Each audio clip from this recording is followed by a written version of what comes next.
दिल्ली जज यशवंत वर्मा आखिर कब सच बोलेंगे, वो गहरे राज कब खोलेंगे। हालांकि अब दिल्ली के जज नहीं, अब इलाहाबाद चलेगा, वो ट्रांसफ़र हो गया। लेकिन मेरा सवाल तभी था, अभी है और रहेगा। वो इसलिए क्योंकि कपिल सिब्बल साहब का एक बड़ा खुलासा सामने आ गया। कपिल सिब्बल आप जानते हैं सुप्रीम कोर्ट के सीनियर वकील हैं, वरिष्ठ वकील हैं, महोदय बहुत कमाल के।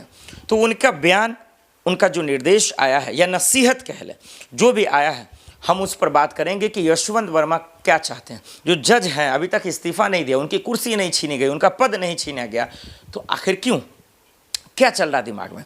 तो दर्शकों इस वीडियो में तफसील से समझते हैं, बारीक से समझते हैं कि आखिर जो नोट जला, कितने नोट थे, कितने करोड़ों का नोट जला, वो कैसे अपमान था, आखिर कैसे नोटों की गड्डी में आग लगी। वीडियो था, रिकॉर्डिंग था, कॉल रिकॉर्डिंग था, सीसीटीवी फुटेज कहाँ चले गए, अचानक से गायब कैसे हो जाते हैं। मीडिया में इतनी खबर छपती है, उसके बावजूद कोई एक्शन ना होना, जांच ना होना, रिपोर्ट का पन्ना लोगों के सामने ना आना, ये बताता है कि कैसे एक जज को बचाने के लिए पूरा तंत्र, पूरा सिस्टम लगा हुआ है।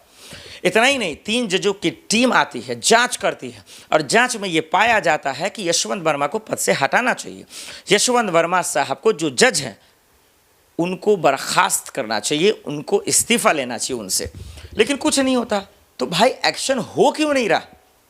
या फिर अगर उनको लगता है कि उन्हें फंसाया गया, जज साहब की बात कर रहा हूँ, यशवंत वर्मा की, उनको लगता है कि जस्टिस यशवंत वर्मा को खुद को लगता है कि वो फंसे गए हैं या फंसाया गया है, तो फिर खुल्लम खुल्ला मीडिया में आकर वो प्रेस कॉन्फ्रेंस क्यों नहीं करते, वो क्यों अपनी बातें लोगों के सामने रख देते, क्यों नहीं बता देते कि कौन कौन शामिल है इसमें।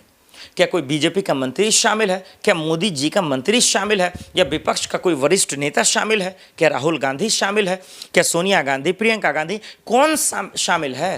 अरे बता क्यों नहीं देते आप। 1 रुपये का मामला है क्या, करोड़ों रुपए का मामला है, जला है ये नोट, ये देश का नुकसान है, ये हमारा आप सबका पैसा है, देशवासियों का पैसा है, उनके टैक्स का पैसा है, और उनके टैक्स का पैसा पूरे देश का पैसा है। ये किसी मंत्री के बाप का पैसा नहीं है, किसी नेता के नाना का पैसा नहीं है, ये देश की जनता का पैसा है।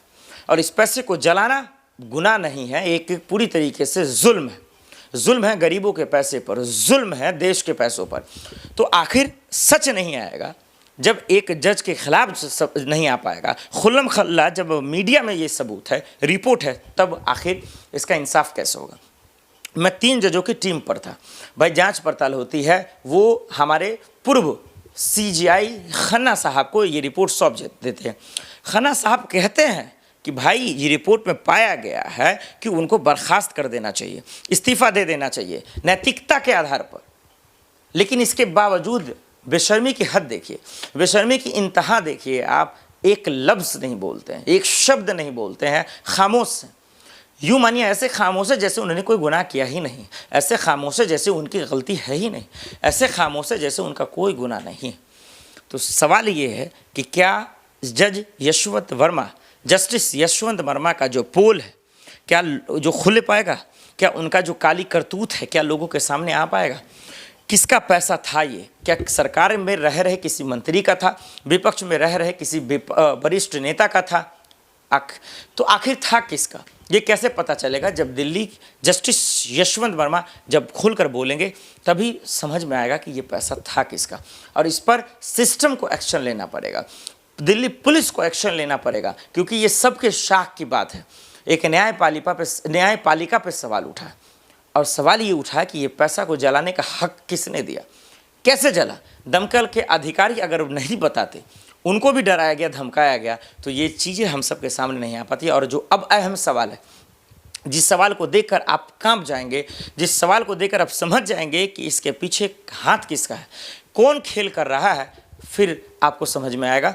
बताते हैं कि कपिल सिब्बल के कहने का मतलब क्या है।